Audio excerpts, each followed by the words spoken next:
Whether killers perform their heinous acts by the compulsion of their diseased minds, or if they are forced into them by external pressures, has long been a matter of debate.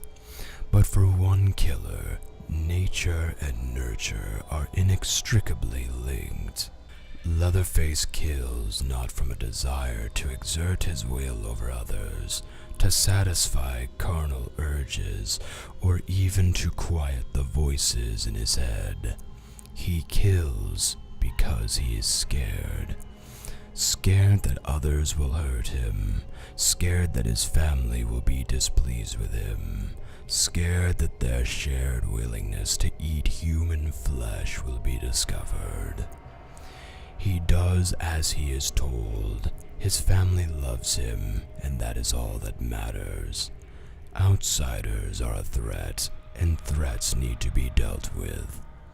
Like those kids that came into the house, uninvited, walked in like they owned the place, looking around the house, trying to find out his family's secrets, no doubt. But Leatherface deals with them, protects his family, just as he's been taught. He's not just a protector, he has many roles, and each role has its own face. He serves dinner, cares for the family, dresses well when they eat. His grandpa and ma used to care for them all, but Grandpa, he is old now, and she has been still for a while, so Leatherface and his brothers had to take over. Family is everything to him. Family is security and safety. But even though he did his best, one of the kids got away. He tried to stop her, chasing after her as fast as he could, but she had help.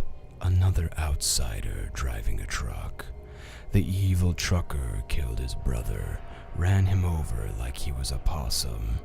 In a fury, Leatherface leapt at him, the saw ready to avenge his family. But the trucker was too quick. He knocked Leatherface aside and turned his own saw against him. As he watched the outsiders driving away, the rage, grief, and pain combined with the worry about what would happen to his family now. They would surely return with the police, and the police would take his brothers, his grandpa. Without them, what would he do? Without their commands, he would wither and die. As his world collapsed, Leatherface spun in circles, swinging the saw all around, trying to fight off the myriad external threats that surrounded him. Then another feeling overtook him. It came from outside his vision, crawling over his skin with cold dread. He realized that no matter what outsiders could do to him, there was something worse, something bigger that lived in the shadows. He was filled with a terror unlike any he had ever felt before, but it was almost comforting, like the fear he'd felt with his family, the fear of disappointing them.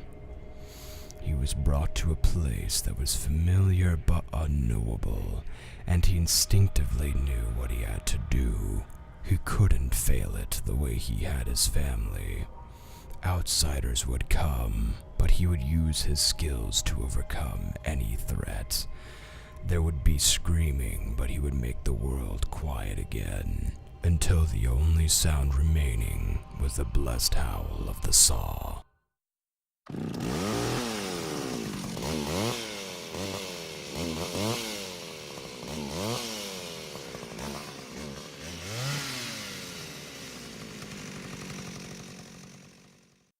Let the outsiders come.